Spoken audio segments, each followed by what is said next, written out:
Welcome to LOA Today. Walt Thiessen and life coach Wendy Dillard here. Today is Wednesday, November 29th, 2017. And Wednesday is a great day because it's the third straight day we're doing a show, Wendy. This is fantastic.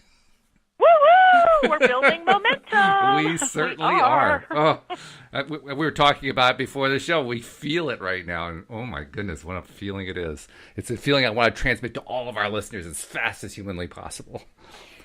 Absolutely. Now, toward that end, I've got to tell you about something that happened today, which I'll count as a win. I mean, almost anything that is good that happens to you, even if it's mundane, is a win. But this is a really good win. This is one that has happened to me before, but it's very infrequent, and it happened to me today.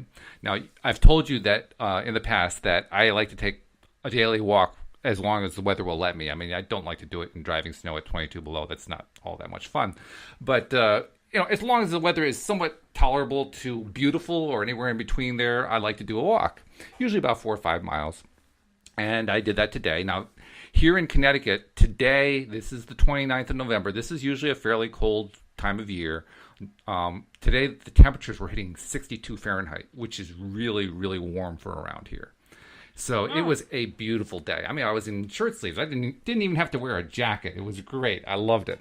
So I'm out there. I have my headset on. I've got my positive music list that I play on my iPhone. I've got my headset plugged in. I'm walking along, and I'm just feeling cheery and so forth, greeting people and waving and smiling and so forth. And I got about halfway along, and I almost had to stop myself and look around to make sure no one was watching because I started to giggle and laugh randomly. You're kidding. I'm not kidding. Like, I'm just walking along. It's just like flowing out of me. Something like the Dalai Lama or something, because I hear he does that all the time. But, I mean, it was really something. It just kind of welled up inside of me and it was pouring out of me. Crazy. Absolutely crazy. I've only experienced that once before, and it's quite a feeling, let me tell you. Do you have any idea what thoughts preceded this outburst of laughter? Just a lot of thoughts about how good I felt, and I was excited about the show and how things are progressing. And now we've got co-hosts to cover 2 shows a day, which is going to start tomorrow, by the way. And that, just good things are happening. Here I am out on a beautiful day, and it's sunny, and it's warm, relatively speaking, for November in Connecticut. And there was just so many good things. So I was just enjoying all these really, really good things. And I think they just kind of added up, they just kind of piled up one on top of the other. I don't have a better explanation than that. Well, and it sounds like the thoughts were so good that your body just couldn't contain them in your head, that you had a spontaneous outburst where your body just wanted to, make some noise. Pretty much. That's what it felt like. Yeah. It wasn't scary, and I like that fact. But it was a little bit weird. I mean, it was. Maybe some of the homeless people that talk to themselves and make these silly sounds out loud, maybe they're connected to something that they know that we don't. Maybe that's what it is. Maybe that's their connection to source energy coming out or something. I'm not sure, but very possible. It was. Wow. Yeah. Let's put it this way. I wouldn't mind if it happened again.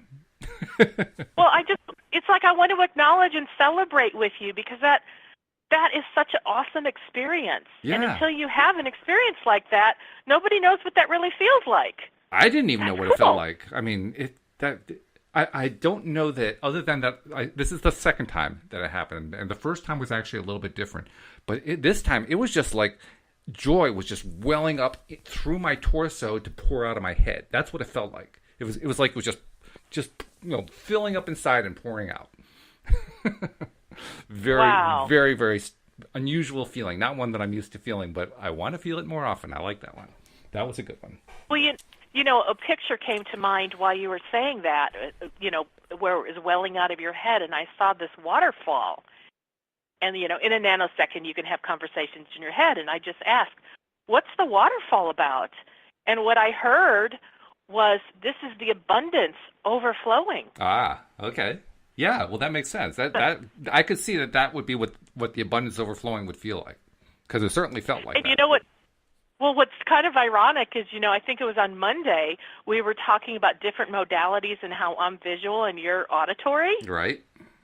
And what's interesting is you had an experience where you could hear the exuberance and abundance, and I just had a visual picture. That's right. Yeah. Of the abundance. Yeah.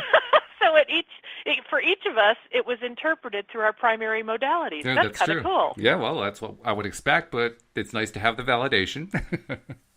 Absolutely. Well, good for you. Well, I'm happy you. for you, and Thank I have you. a feeling more of that's coming. I think so too. I may have to get a bucket so I can pour it into it, because otherwise I don't know what I'll do. It'll get all over the place. It'll be a mess. Yeah. Well, and I can share a win. Oh, okay. Yeah, on yesterday's show, I was talking about a coworker where we really weren't matching very well, and she was all in stress and anxiety and all this stuff. Yeah. And I'm like, hey, I just want peacefulness and happiness, and this don't put your stress all over me kind of thing. Right. So today I had a really long call with her. Oh, no kidding. And it was, like 4-hour kind of call. Because I was training her on something. Oh, okay. And it was fascinating because it was so delightful. Oh, nice. It was very peaceful. Ooh. I could tell we were flowing at a cadence in what I was saying and how she'd ask questions, and it was just a beautiful back and forth.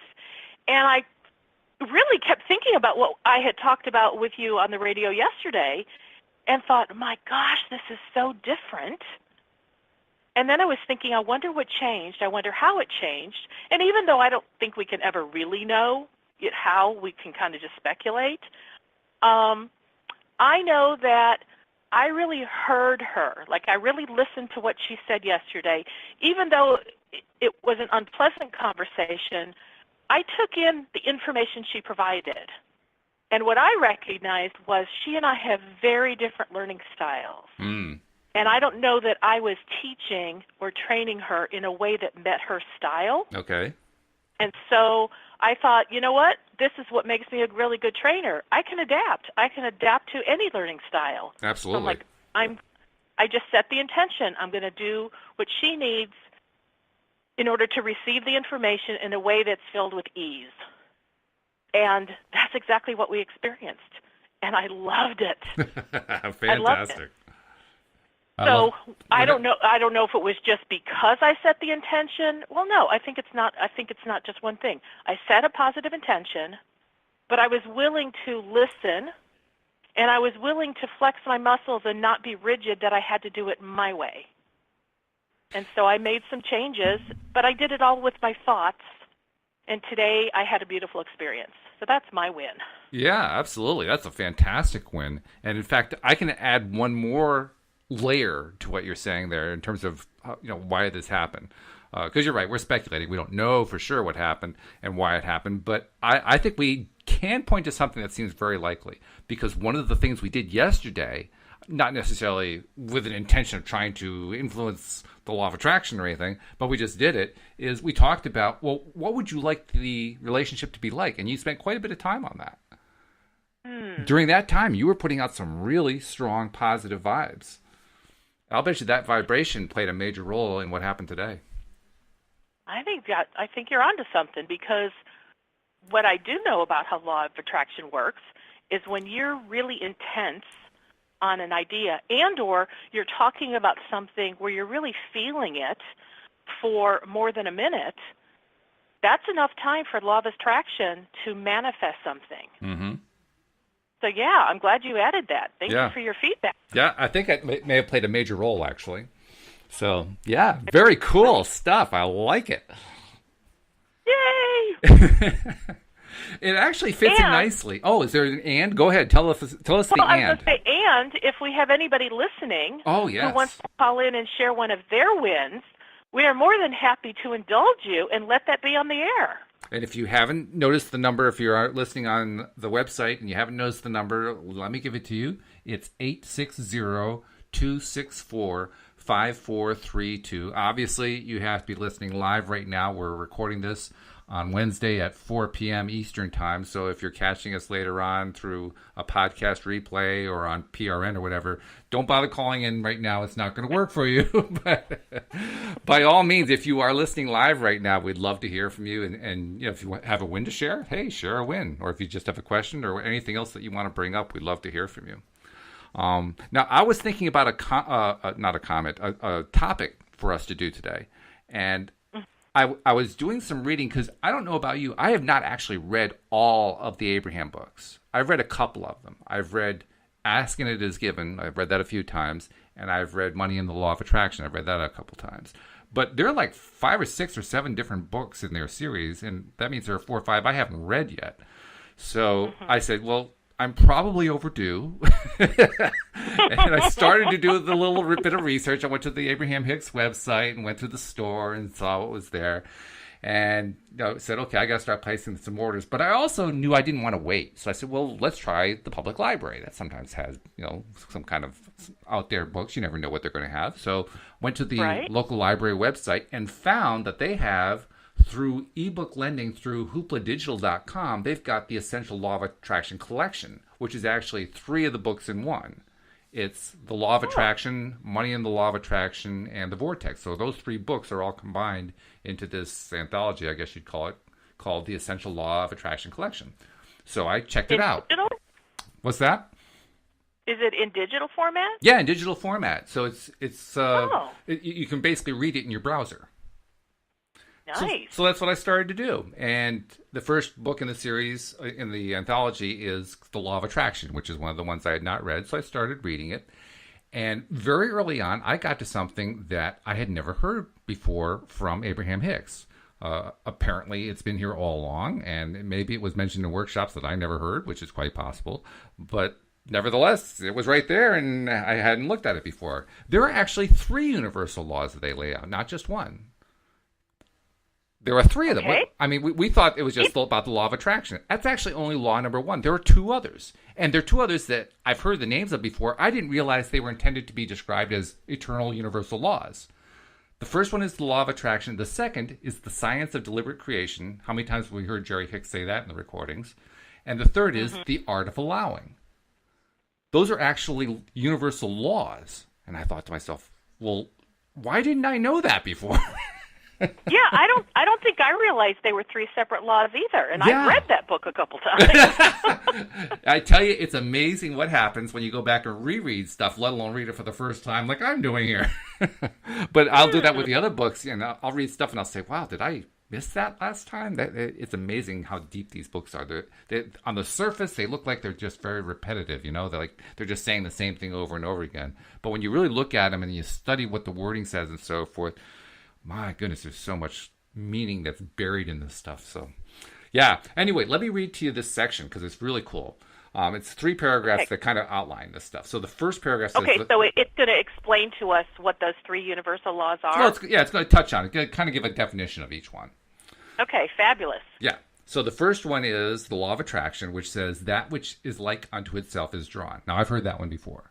I thought it was very awkward wording. They say, interestingly enough, while this may seem like a rather simple statement, and I say, wow, you haven't spoken a lot of English.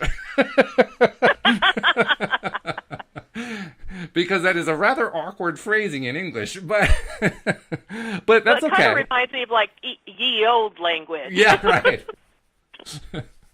It sounds biblical almost. That which is like unto itself is drawn. Okay. But it defines, as it says here, while this may seem like a rather simple statement, it defines the most powerful law in the universe, a law that affects all things at all times. Nothing exists that is unaffected by this powerful law. That's a great sentence. Nothing exists that is unaffected by this powerful law.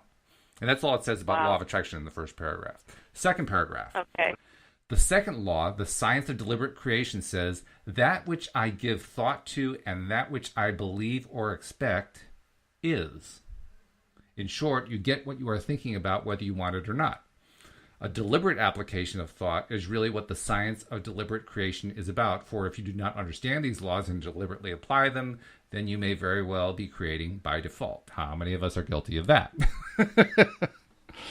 Already I'm fascinated that is a separate law. It's a separate law. From the first one. Yeah. Because that to me I've always called that a principle. Right. Of the law of attraction. I never recognized or acknowledged that it was a separate, unique law. I didn't know. So cool. Yeah. And notice also that this mirrors the traditional 3-step process too. 3 laws, 3 steps. Because the third law, this is the third paragraph, the third law, the art of allowing, says, I am that which I am, and I am willing to allow all others to be that which they are. Now, that's not what we would normally have expected about the art of allowing, but really, isn't that at the root of so much of where we stumble? It isn't so much about whether or not we have difficulty allowing. It's more about how we allow myself to be me and allow others to be themselves. You know what? That was such a short paragraph. Would you read that again? This one is the law of allowing, right? Right. Yeah, this is actually the first sentence. I'll read the whole paragraph. It's just 2 sentences. Okay. The third law, the art of allowing, says, I am that which I am, and I am willing to allow all others to be that which they are. And the second sentence says, when you are willing to allow others to be as they are, even in their not allowing of you, then you will be an allower. But it is not likely that you will reach that point until you first come to understand how it is you get what you get. That's the third paragraph. Holy cow. Just in those 3 laws, we could spend a lifetime meditating on those ideas. Those are so power-packed. I figured at the very least we could do a show on it. At least. Yeah, and we'll probably do a very abbreviated show. Yeah, really. Based on what it really has to say. We probably just have a finite amount of information we can provide to it. Wow. I do have to say, it's nice to know that this isn't just some nice phrasing that Jerry Hicks came up with. Because he says it, right? In all the introductions to all the different workshops and books online and books on audio and everything that they do, they talk about the science of deliberate creation and the art of allowing workshops. Mm-hmm. And it just sounds like some marketing phrase he came up with. You know what? I thought the exact same thing. I'm like, oh, aren't those cute little words that they put together? I didn't realize they were universal laws. But it also makes sense when you think about it. The science of deliberate creation. Let me reread what that law says. That which I give thought to and that which I believe or expect is. So really, that's what we often associate with the law of attraction, isn't it? I mean, when we try to define it. Right, and that's kind of like when I was talking about my win, you were saying how we gave a lot of thought to that topic yesterday, and so, that's what showed up. Yes. But the law of attraction, what it actually says is that which is like unto itself is drawn. So the law of attraction is talking about it's not a modality so much as it is an action.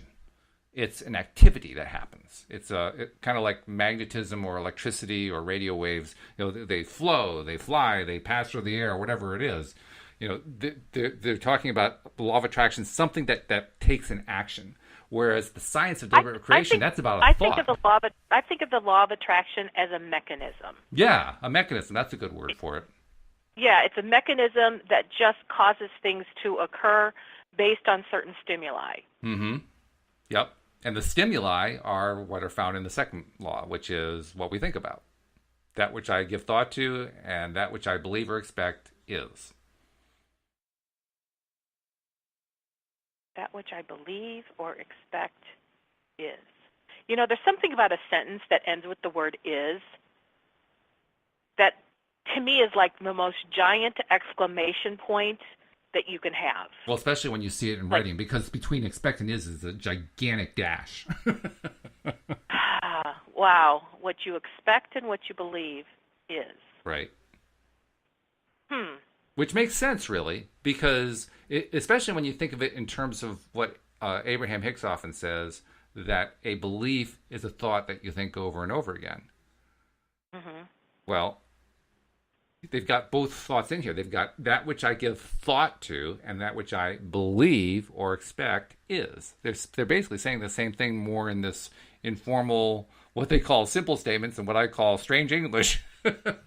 Well, and so if you look at it, I think very linearly, so a thought, when thought many times, becomes a belief. And when a belief is thought often, it's something that you expect. Right. Yes, that's it. And so I kind of see it as, I don't think you can start out with an expectation without having a lot of thoughts coming before it. Or at least repeating the same thought over and over again. I mean, you can just stay on that same thought over and over again and just generate it into existence by focusing on it alone. It's kind of tiring. It kind of wears you out, but you could do that. Yeah. So a thought amplified is a belief, and a belief amplified becomes expectation. Yeah. And expectation amplified. That's kind of what I get out of it. Becomes manifest. It becomes physical. And that's actually that's the controversial part of the law of attraction, isn't it? Or as we understand the law of attraction, most of us. The controversial part is that when you think about it, it becomes a physical thing or a physical experience. And yet it's core to the whole process, but that's where all the controversy is. I mean, you say this whole thing to somebody who's not a student of the law of attraction, not a believer, not into Abraham Hicks, not into The Secret, all that. That's the part they're going to reject. Because how could thoughts possibly produce things? But the more that we look at it, the more we realize, yeah, it's doing it all the time. It's constant. It's an ongoing activity. It never stops. Mm-hmm. And I don't know about you. For me, the one thing that I studied during my process, my experience of learning how all this stuff works, when I was trying to make sense out of it, especially early on, the one thing that I got to that kind of clicked the light bulb on is in the realm of quantum physics. Now, LOA gurus kind of throw quantum physics around like, they're yesterday's lunch, and so it's not a big deal, but it's actually a very big deal in one very particular way. If you strip away all the layers of stuff that the LOA crowd have dumped on quantum mechanics, because quite honestly, we've done that as a crowd. But if you strip all that away and look at what's actually in there from an atomic physicist's point of view, the one thing that really jumps out at me is what is often called the observer phenomenon, or the Heisenberg uncertainty principle. It has a number of different names. And in this phenomenon, what basically happened is one day they were studying subatomic particles through, I think it was through an atomic microscope, I'm not 100% sure, molecular microscope. And they were noticing and taking observations about, I don't remember what the setup of the experiment was, but they were taking measurements on particular subatomic particles. And they noticed that they were getting some skewed results. And after messing with it for a while and theorizing and so forth, they finally realized that the skewed results happened whenever they were actually observing the experiment. And when there was nobody actually observing the experiment, they were just letting the machine just track stuff, they got the different result. And that became the basis of what's known in scientific circles as the Heisenberg uncertainty principle. Well, if you think about that... It's interesting that you say that, because I've heard of this before, mm-hmm. but I always had the question, how did they know what the results were when it wasn't being observed? But now you just answered that question. So they did something that just was kind of set on autopilot. And they just ran on autopilot and recorded. Right. They weren't actually sitting there at the console, so to speak. Got it. Yeah. And the more I thought about that particular result, the more I realized that it completely upsets everything that is known within traditional science. Because traditional science is based on the scientific method, right? The idea of observing and hypothesizing and testing and building theories and all that kind of stuff. And a key component of that is the observing part. The theory behind the whole thing, the sort of the axiom behind the scientific method is that if you observe independently and objectively and without bias, emotional bias, you can learn what the science is teaching you. You can learn what your observations are teaching you. Well, here comes an experience that tells us that the observation skews the experiment. How do we know that doesn't happen in other ways? How do we know that all of the experiments aren't skewed by the observer, and we just haven't detected it yet? Because I truly believe that's the case. Because, I mean, if it skews it in one case, you have to assume that it could happen in other cases. Not that you've proved it, just you have to kind of assume that. It's just the whole doubt thing that scientists get involved in. You have to be a doubter. And if you have reason to doubt, well, you got to keep doubting all over the place. And that skews, that skew of the data skews the entire scientific method from my perspective. Because what it really says is we can't consider any observation to be objective, not truly objective. It's all got to be subjective. It all has, every time that you're observing something, you are subjecting it to your observation. Well, that reminds me of like protest groups or any group of people coming together for the purpose of resisting something and or making change. Oh, okay. How come? So, well, whenever a group stands for something with great intensity, whether positive or negative, and they start to come up with, they have statistics that back up their position, I am not swayed by their statistics in a big part to what you just explained. Because I know, because I love numbers and I love, mathematics and I love to analyze information. And when I've done this, in a job scenario, I've recognized that when I'm just analyzing the data and I have no judgment, I have no skin in the game, if you will, like I have no idea how or why and I don't care what the numbers end up saying. Oftentimes when I've had, upper management for me saying they're trying to prove a certain point, I'm like, oh, I can give you statistics that do that. Because I know how to take the raw data and line it up in a certain way that favors the position of my upper management. Or to put it in mundane terms, you can make statistics show anything you want. Exactly. Because on the contrary, I can also show something that disproves what my upper management is wanting to build a strong business case for, but I choose to delete that information. And that's why statistics, to me, I just laugh every time someone throws statistics around. Right. Simply because it's all about what direction do you want it to go. Yep. And it's part of the expectation, and it's part of the observer thing. But, it's interesting, while you were talking, I was kind of getting this idea, and I've never thought about this before, but I wonder, for the kind of groups that I'm talking about, I don't want to name any because I don't want to say anything negative about any particular group because I don't really have a skin in the game. Sure. But let's say you have somebody who's really against something going on and they're really trying to affect change or change the laws or whatever. Well, what I know is when somebody comes into an organization like that because they have a lot of prejudiced belief, a lot of bias towards a certain yes or no or certain direction, they're coming in with a lot of resistance to what is. Oh, yeah. And resistance alone, we know, is going to not only thwart their efforts, but resistance is the opposite of what I believe you were reading Universal Law number 3 was. Pretty much, yeah. I mean, it doesn't actually use the word resistance, but it says, I am that which I am, and I am willing to allow others to be that which they are.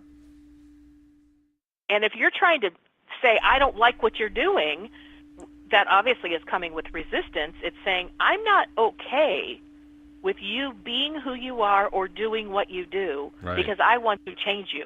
Yes. And that's like the opposite of, it is what it is. And isn't it interesting that when we phrase it that carefully, it becomes so obviously futile?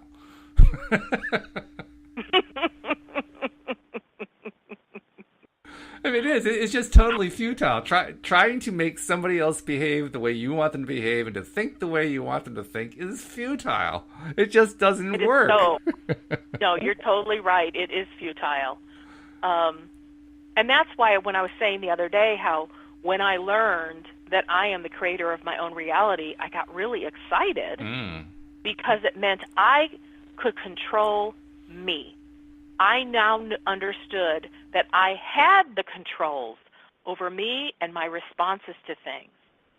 And I started to accept, obviously I can't control the world, because if I could, it would have happened already, because I put an awful lot of effort into it. I resisted the heck out of people left, right, and all over and their behaviors that I didn't like, and I got nowhere.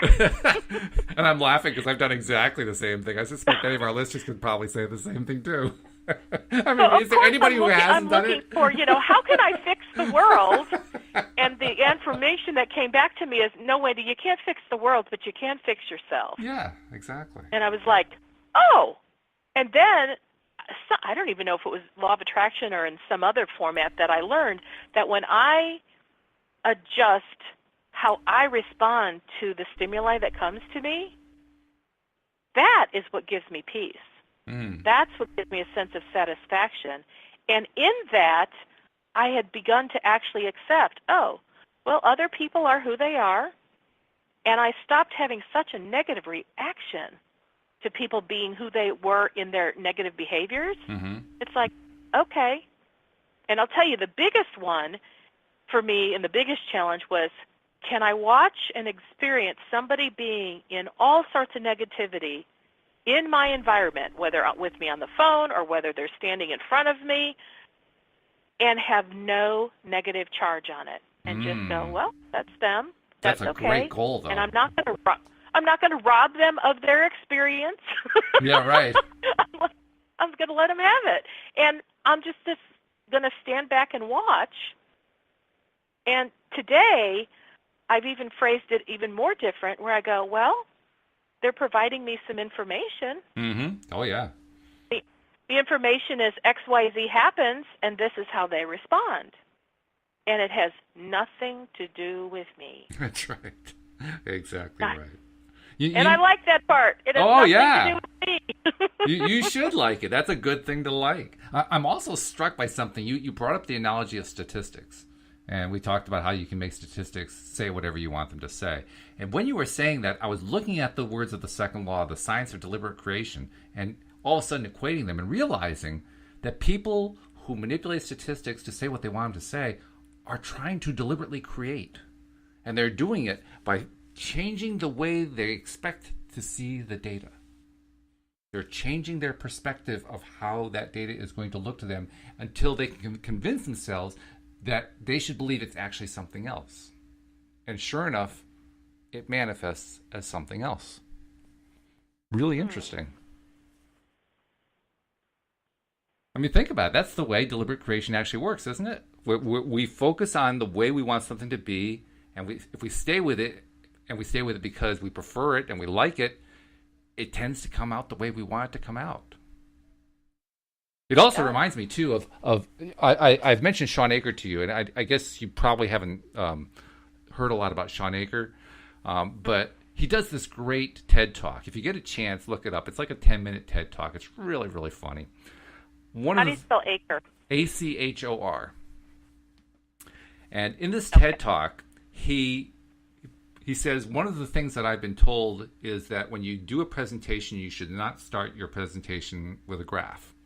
I'm going to start my presentation with a graph. And he puts up a picture I like him already. of an XY axis, and it's got a parabola. Actually, it's more like a hyperbola type shape. It's a perfect curve going up to the top of the y-axis and over to the right of the x-axis. So it's a nice perfect curve, nice and smooth, and it's full of dots that are in a perfect alignment. I mean, it's just an absolutely pristine mathematical curve, except for one dot that's sticking up way over on the side.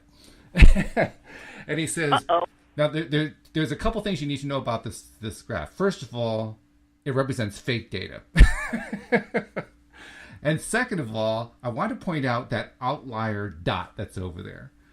Because when you take statistics in college, they teach you that through the use of mathematical laws, you can remove that dot. And so you do remove that dot because it's messing up your data. And if you can remove that dot, it will clean up your data and you can get published, which is what counts. Oh my gosh! Oh my gosh! That's like considered legitimately acceptable? Oh yeah, there are ways you could do that mathematically. That's one of the ways they manipulate statistics. Oh my! Oh yeah, we can go into a whole discussion about that.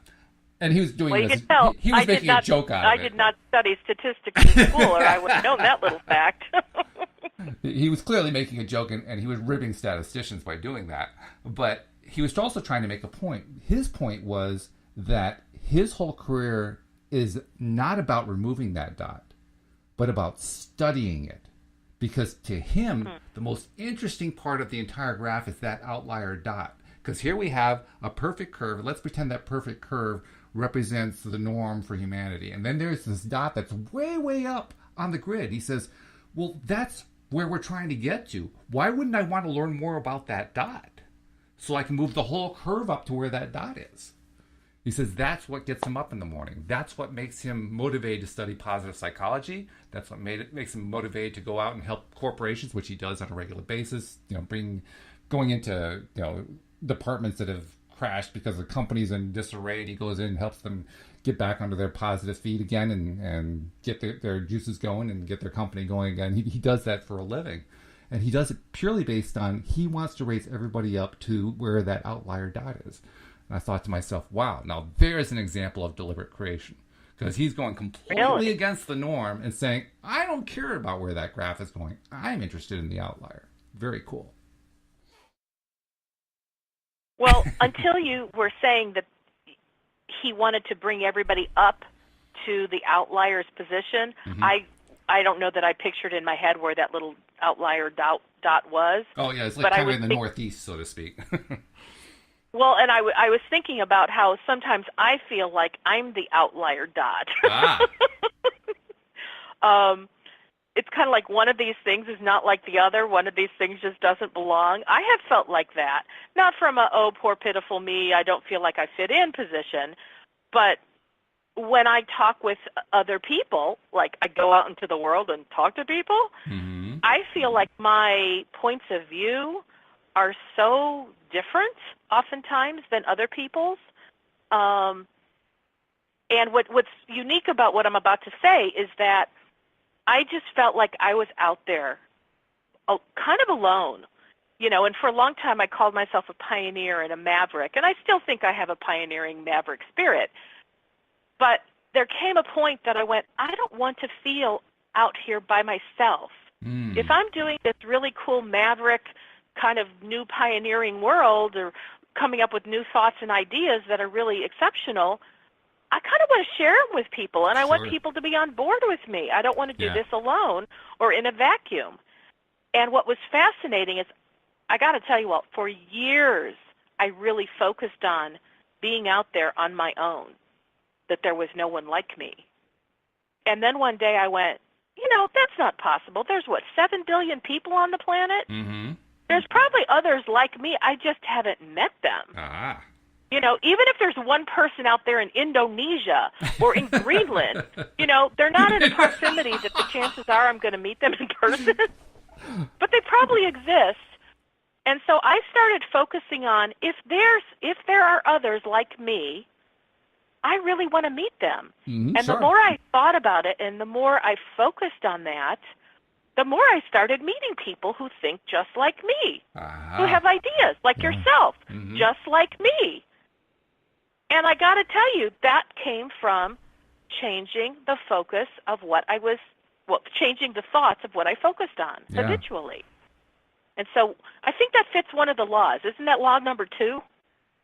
It is, it is. It's science deliberate creation. That which I give thought to and that which I believe or expect is. So, yeah. Yeah, and it started to show up. And now I could say, now I'm living in the is part of that statement. Right. On this topic. And mm-hmm. so it's cool because we literally can shift our thinking from any position to another position. And if we give it enough focused attention, it becomes an is. Yeah, it's really changing our is. Mm-hmm. Which is not the way we are used to thinking about the word is. We think about the word is normally as something that is just kind of objective and independent from us, but it's not. We change our is anytime we want to, just by changing what we're focusing on, and that shows just how universal this law is. That's a good book title. Changing your is. Changing your is, yeah. That is a good book title. I love to play with book titles. I love that. Changing your is. That's what I'm going to focus on today. I'm going to change my is. It's kind of you expect to see on the self-help bookshelf at Barnes & Noble or something like that. Well, see, now that we're putting it out there, I don't have to be the one who writes the book because I'm kind of putting that thought out there, and somebody else might write the book called Changing Your Is. That's right. But the third law is the one where I think we trip up most often.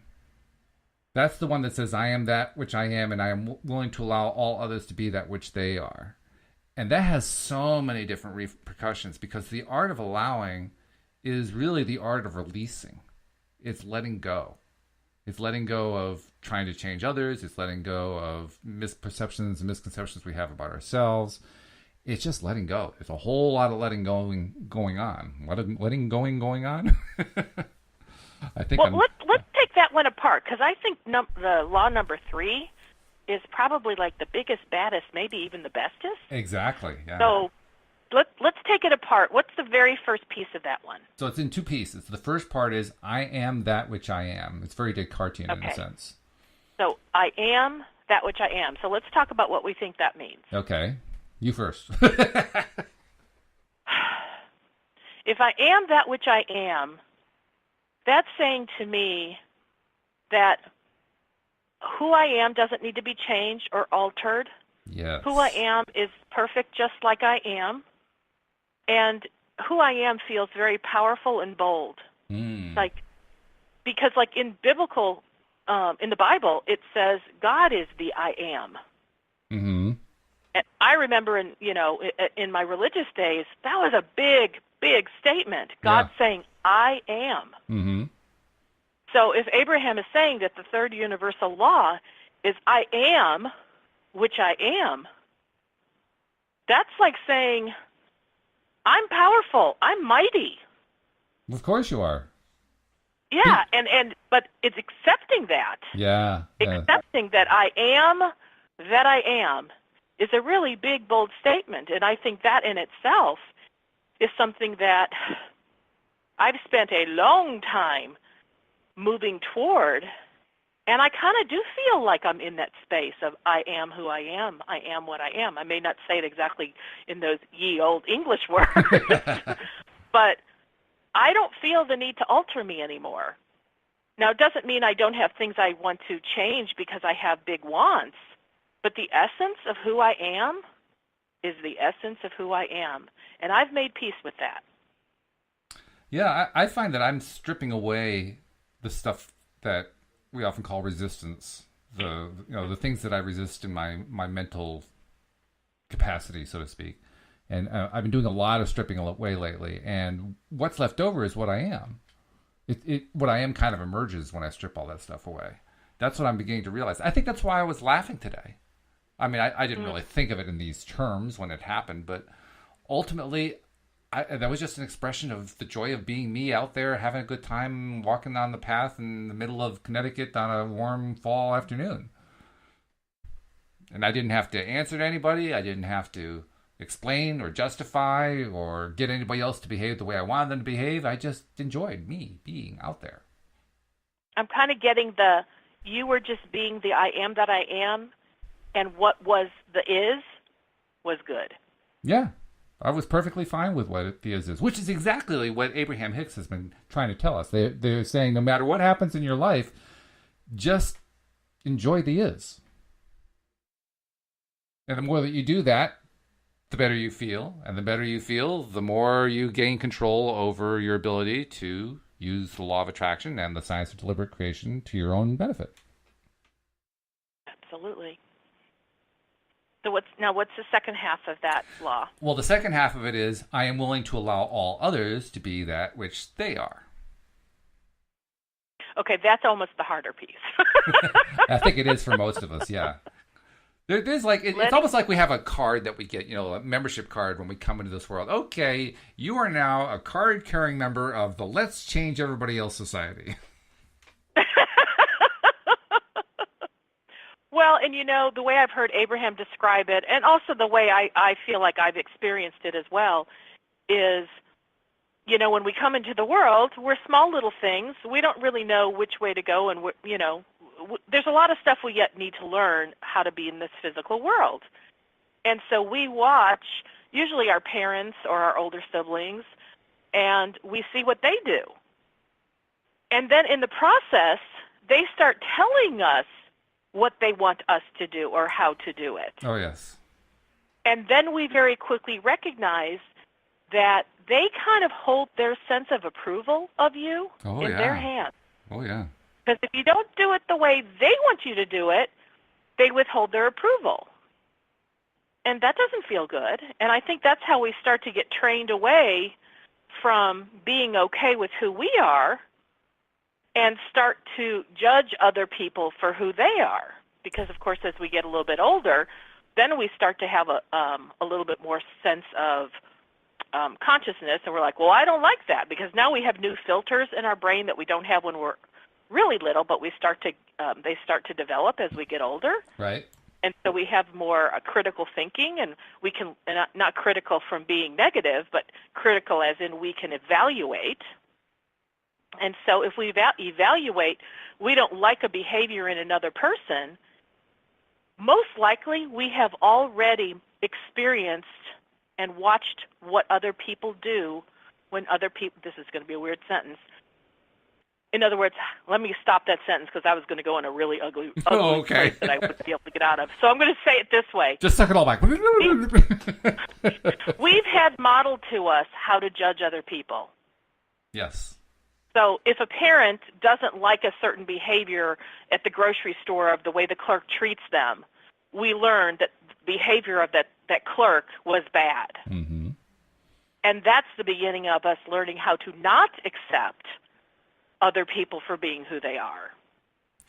And that's how we get trained in it. This is where the whole concept of source energy starts to become really interesting to me.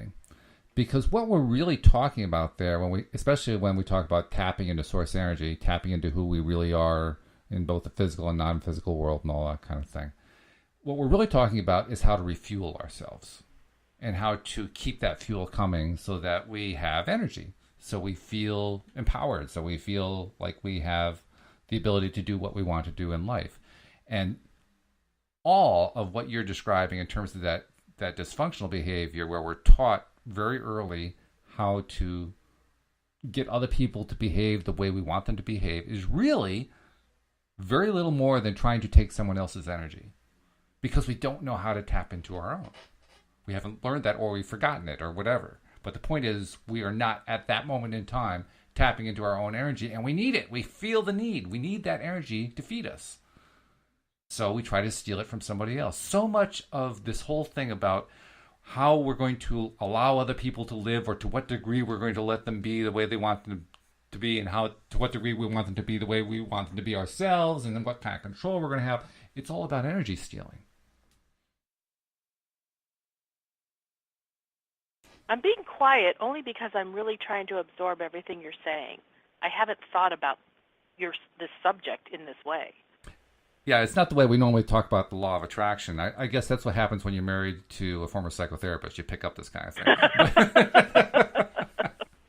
Which I think is a good thing. It is a good thing. It's one of those, you know, when I was first considering whether to ask Louise to marry me, I was, doing the, am I in love with her? Is this going to last forever? What are the pluses and minuses of the relationship and all that kind of stuff? And I realized one of the really big pluses is it's actually a good thing to be married to a psychotherapist, because, man, it's right there. You don't have to. It's not like you have to go to therapy somewhere. And of course, there are certain rules she can't broach. That was the tipping point for you? No, it wasn't the tipping point, but it was certainly a plus. Yeah. Absolutely. Wow. And it's amazing. The funny part is she'll tell you that when you're a psychotherapist in a relationship with somebody else, all of a sudden you can't get away with stuff anymore.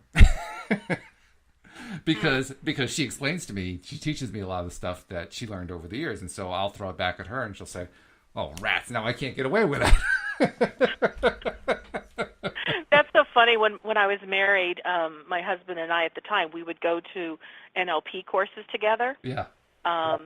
And we would both learn the same process and how to do certain things, and we'd understand what it means when certain people say things, which is probably very similar to what you're saying, because Louise has her whole background of psychotherapy. Right. And so I would try to communicate with him in a way that I learned was really effective and would help to kind of get underneath the issue and bring things to the surface. And he'd just look at me and go, "I know what you're doing. Yeah, right. Don't even try pulling that on me."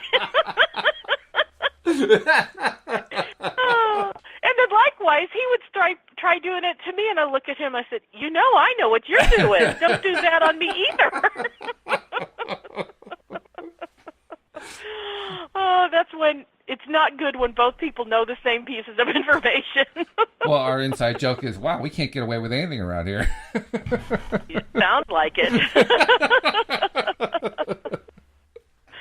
Oh, okay, now, if I know we're laughing, but if you can, go back to the subject we were just talking about that I said I was being quiet. I'm really interested in hearing more of that thought. I'm not perhaps the best person to teach it, but I'll teach it as well as I know. Okay. Everyone desires energy. And a lot of what we do in life is about replenishing energy, because energy is how we get ourselves to get up and try something new, to go out and do something, to make a change in our life, to anything that we want to reach out and try to do requires some energy. If you don't feel energy of any kind, that's depression, right? When you're depressed, you don't feel like you have any energy at all. So we're all seeking energy at all points in time. Now, the ideal, the normal, if you will, the functional person is the person who knows how to draw their own energy from within their inner being. That's where spirituality and metaphysics and so forth come into it. And that's a lot of sense. Yeah. And there are other people who haven't really learned how to do that, or they've cut themselves off from it, or as Abraham likes to say, you've pinched yourself off. And they've been pinched off for so long, they don't even remember that they can do it that way. So their whole thing is to try to get energy from somebody else, because they've got to have it. I mean, we try not to get perhaps into specific people and so forth, but I'll pick a famous one because he's on everybody's minds, or not everybody's. He's not on my mind, but he's on a lot of people's minds. And that's President Donald Trump. President Donald Trump is a classic energy stealer. I mean, he goes out there, and this is too long before he became president. He goes out there and he attacks opponents, and he puts all this negative spin out there, and he tweets all these controversial things. They could be racist, they could be sexist, they could be damaging to international relations. Doesn't matter. His purpose in doing that is he wants to get energy. Even negative energy is energy from his perspective. Actually, there really isn't such a thing, and that's another topic for another day. But from his perspective, even negative energy, as bad as it tastes, is still energy he can use. And so he's waiting for that wave of hatred and anger and vitriol to come back at him. How could you possibly say all these terrible things, and yada, yada, yada, yada? And that's what he thrives on. That's why he does it. And that's why my wife pointed out when he first got elected, if you want to stop Donald Trump, stop paying attention to him. Thank you. Just don't. That he so what wants I'm hearing that attention. Is stop fueling that fire. Stop fueling it. Every single bit of whatever that you throw back at him, even if you're just doing it quietly, you're not posting it somewhere, is feeding him, and he knows it. Well, in a more positive side of that, because same concept, but somebody who models it on the positive. I've heard Tony Robbins say a number of times how, because people will say, how on earth are you able to keep doing what you're doing? Because Tony will keep you going for 12, 14, 15 hours. He wears you out silly with how exhausted you and the audience are, but he's still going, and he looks as fresh and alive when he's still doing his thing at 2 a.m. Yeah, he's the Energizer Bunny. He's what? The Energizer Bunny. Yeah, totally. But it was fascinating that his response to that was that he gets so much energy from the audience. Of course. That, he's giving to them, but he said what he gets back is so much more. And based on what you said, it's like, well, duh. He's getting so much energy. I mean, years ago, he might have 600 or 700 in his audience. Now he has a couple thousand at a time, and sometimes way beyond that. That's a lot of energy coming at one individual. And because they're loving him, I know when I've been in his audience, I was loving him and adoring him and so appreciative of what he was teaching that, sure, energetically, I was giving back to him, even if I maybe wasn't aware of it. But I can say today, yeah, I guess I really was. Oh, you definitely And you were. multiply that by 2,000 people. Oh, yeah. That's a lot of energy. There is. It's why actors and actresses act. They love that attention. So Laurence Olivier was once interviewed. After a long career, he was interviewed and asked, why do you continue to do this? You have accomplished everything you could possibly accomplish in your career. Why do you keep doing this? And Olivier turned to the interviewer and said, Look at me, look at me, look at me, look at me, look at me, look at me, look at me, look at me. It was his way of saying, I love the attention. I crave it. I eat it up. Well, now let's go back to President Trump, and he doesn't just get the energy from people in one audience because his sound bites are going on all over the globe. Yeah. So he's getting attention from hundreds and millions and probably billions of people across the globe. Mostly negative. And you know what? But if he doesn't care and That's he's right. okay to just accept what is, And he's getting the energy. I'm sure it's because he doesn't know how to tap into his own. I'm certain of it. There's no way that he would go through all that trouble if he knew how to tap into his own energy. So that he needs it. He thrives on it. And if it were somehow cut off, and I don't see that happening anytime soon because there are so many people who want to attack back. But if by some miracle the entire media were to shut down and just go dark on President Trump, and if all of the people who are on the left or his political opponents also went dark, I swear to God, the man would implode. I mean, he would have no source of energy anymore. Can I just resign? This isn't fun anymore. Yeah, right. Pretty much. Well, actually, he probably I'm going back to real estate. he tried to stir it up even more. He hammered the gongs even harder to try to get more reaction, most likely. But yeah, it would just thwart him. It would just absolutely thwart him. So I don't know if that's positive or negative, but it's funny. Well, and I'm going to look at it through this lens. It's information. It is information, yes. You know, you provided some new information. It's causing me to think a little bit different. And I know when I get off this, you know, when we're finished with the show today, I'm going to really ponder this idea. And hey, at the very least, maybe it makes it easier to implement the third law, the second part, which says, I am willing to allow all others to be that which they are. I am willing to allow Donald Trump to be that which he is. I'm just not going to pay any attention to it. I'm one of those people. I really am okay him being who he is. I've got a lot. I have a lot of Facebook friends that throw out a lot of political comments, and there's so many negative things about President Trump, and I don't discuss it with any of them because I know very well, at least I feel pretty certain, that if we were to have a discussion, if I were to open my mouth and say, you know, I'm okay with who he is, I have no judgment one way or another, they'd probably be throwing tomatoes at me. Probably. Well, other than the fact that we did talk about him for a bit today, the good news, Wendy, is that you and I don't give him any energy.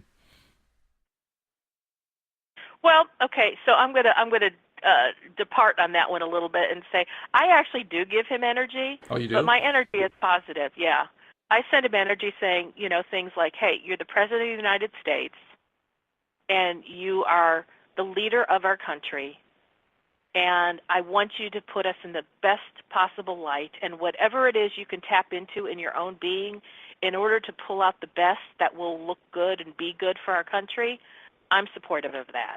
Well, that's certainly a lot better than going negative, by a lot. There is no doubt about that. And that's my position regardless who is the leader of our country. Mm-hmm. And I don't have to like or dislike who's leading our country, but I care about our country and I love our country and I'm proud to be an American. There's a good advertisement. And so therefore, I want whoever is leading our country to do whatever it takes to put us in the best possible light. Now, I'm sure a lot of people are going to go, well, Wendy, that ain't going to happen. You know what? I choose not to lend my thoughts there. Good. I choose to put my thoughts towards there is a lot of good coming out of what's happening, even if we can't see it right now. Oh, I think there's definitely going to be good. I mean, it may not be good as the Trump folks and the Trump supporters think it's going to work out, but there's going to be good that's going to come out of this. And it may not be good as the way Trump opponents think it's going to come out, but it's still going to be good stuff. And once again, Wendy, we've used up our hour. It's amazing how this happens. I looked at the clock. Can you imagine? But it's been a pleasure as usual. It has been. And let's do it again tomorrow. So please join us tomorrow as we continue with our ongoing exploration of the law of attraction and the 3 laws of the universe. We'll see you tomorrow here on LOA Today. Goodbye, everybody. Bye, everyone.